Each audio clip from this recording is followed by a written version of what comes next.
Hi, folks. Welcome to the Prepared Homestead. This is Travis. Thank you all for stopping by to watch. Well, there's been a lot of talk over the last several days of some type of potential nuclear something, right?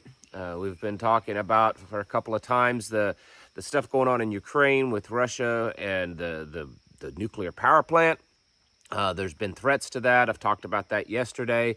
There was threats that in the next 24 to 48 hours, something was going to happen. Well, it seems that time has passed. Nothing's happened so far, but that doesn't mean that nothing will happen at all. I mean, it could happen in the next days, weeks, or just maybe never.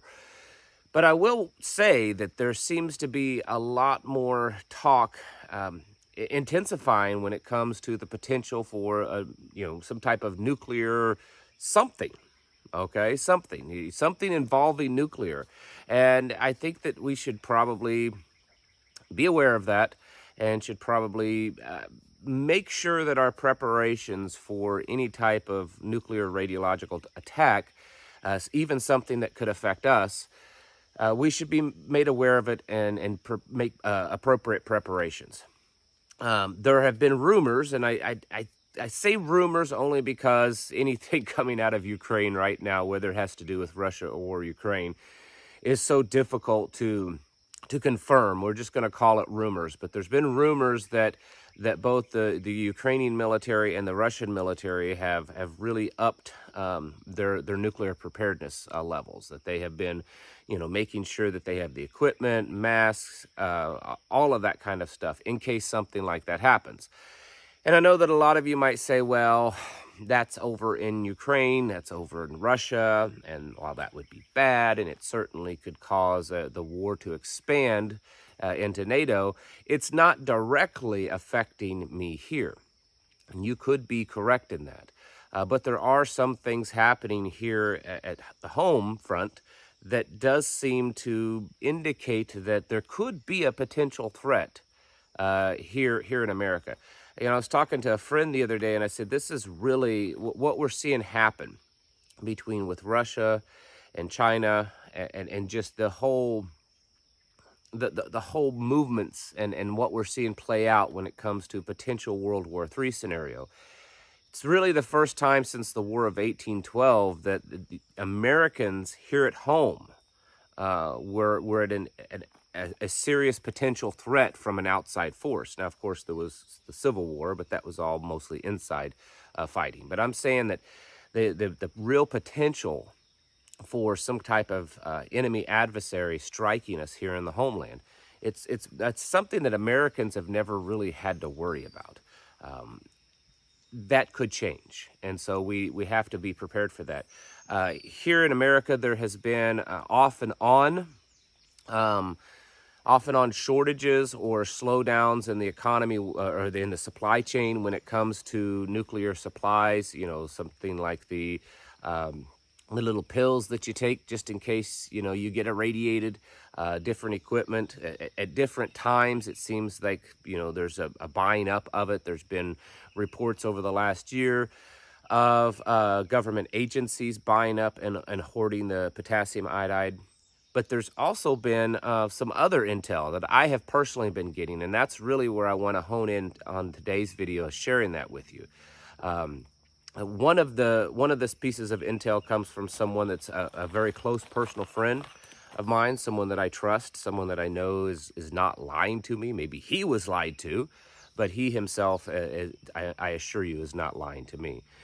This friend of mine, is former military, actually just recently retired within the last year or so. And he was contacted by one of his superiors that when he was in the Army, who is still he is a major in the Army. And he contacted him to let him know that things have kind of gotten a little crazy since he got out. He said that they have kind of gotten away from their typical training schedule. He said they've completely revamped it, and all of their training is either focused in nuclear preparedness or making sure that the medical readiness of the units are high enough to go to war. He said they're ordering refitment of all their equipment, masks, anything like that. And he said there just seems to be a very intense kind of hyper focus on getting themselves, their units, ready for some type of war, and a war that might specifically involve nuclear. That's something to be concerned with. A military units cannot be deployed. The deployment of that unit is all really based on their medical readiness. If they don't have enough people in that unit to meet a certain threshold, then they're not deployable. And usually the most important, or one of the most important things, is their medical readiness. I was also contacted by someone else this week who works for a health department, a state level health department. I'm not going to tell you the state or anything, but he works in a health department at the state level. And he said that their health department statewide has pretty much shifted its focus to where they're now only really paying attention and focusing on their nuclear and radiological preparedness. He said that they have had to send in reports to the federal government on the preparedness plan for each county that he lives in, or each county of the state that he lives in. And he said it just seems like the whole focus right now in their health department is, do we have the supplies? Do we have the training? Do we have the plan in place in case there was some kind of, radiological or nuclear attack? This is not kind of a normal thing for us Americans to hear. This isn't something that we would normally, most of you my age and older that lived, during part of the Cold War era, it was a little bit more common to hear fear and warnings of potential nuclear problems. Some kind of, we all, when we were children, trained and to get underneath the desk, because that's going to prepare you and save you from a nuclear blast. There was all kinds of talk during that era, but we haven't had that in decades now. Americans haven't really had that worry. There may have been a worry of a terrorist attack or something else, but the real fear of some type of nuclear attack is not been there. And that's starting to change because we're starting to see little threats pop up. You and I should actually be preparing for this. It doesn't mean that it's going to happen. I'm not on here saying that, we're going to get hit with a nuclear weapon, or that there's going to be some type of radiological attack.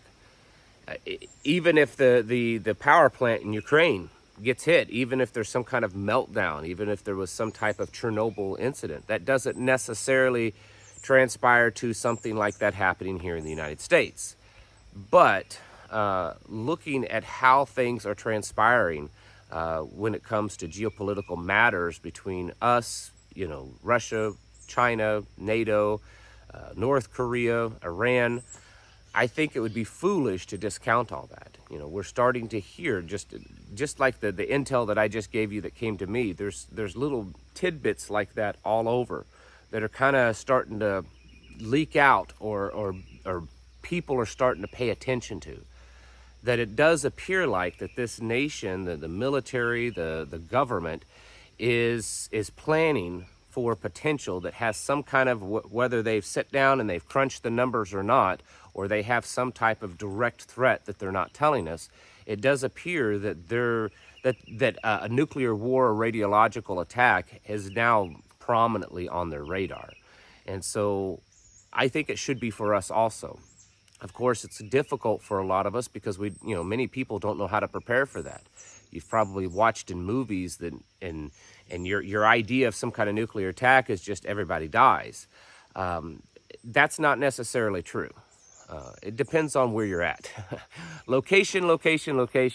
If you are, in a direct attack, you're probably going to die. If you're close enough to the ground zero where it blasts, you're probably going to die. Most other people away from that have a really good chance of living, especially, it all depends on the size of the detonation and then the location you are in relation to the detonation. And we're not going to go into the details in this video, but I am going to tell you that they are survivable. If you hear, and I think this is going to be the biggest thing, if there was, no matter how big or small, if there was some type of attack on U.S. soil, I suspect a lot of people are just going to go into panic mode. A lot of people are just, they're going to think, oh, we're going to die. The world is ended. And, Armageddon is here. The apocalypse is happening. And they either just give up or they go into crazy mode. They may start robbing and looting things. They may completely lose it. And I'm here to tell you that even though I'm not an expert, because obviously I've not lived through a nuclear attack, everything that I've read, everything that I've researched, they are very survivable for most people. It would be highly unlikely that there would be so many nukes dropped on the United States that the majority of the country would be in jeopardy of dying from a nuclear attack. The fallout is different, but the initial attack is very survivable unless, of course, you're at ground zero, and the vast majority of you probably aren't going to be anywhere near ground zero, especially for those of you that don't live near major cities or major military installations or just major targets. Most Americans don't live near those. And so the possibility of you surviving completely unscathed from a nuclear attack is really, really high. Radiation fallout is a danger, but even that isn't a sure thing. A lot of it has to do with the weather and, of course, the direction or the area that you are in relation to the attack. And so if you're downwind of it, then yeah, you may have a problem. If you're not, you're good to go. So fallout isn't necessarily a danger to everyone. Probably the biggest danger to most people in America is just going to be the Americans, the American people, the American government, the American economy's reaction to a potential nuclear attack. That's probably going to be the most dangerous thing, is just how people react, how the economy reacts. Will the economy collapse? The market collapse? Will the supply chain completely, grind to a halt? Will people lose their mind and end up doing ridiculous and horrible things or just flat out stupid things? I think all of those are a much higher probability of happening widespread than a widespread danger for people, getting hit by a nuclear weapon. Again, if you live in a few places that would be a high probability of getting struck, that's different. But for the rest of Americans, I think that just the reaction to something like that is the real danger. Well, what if it doesn't happen here? What if it only happens in Europe? Will there be that same level of reaction here in the United States? I would guess probably not as intense, but certainly there could be a reaction. There could be an economic reaction to it. We could watch markets fall.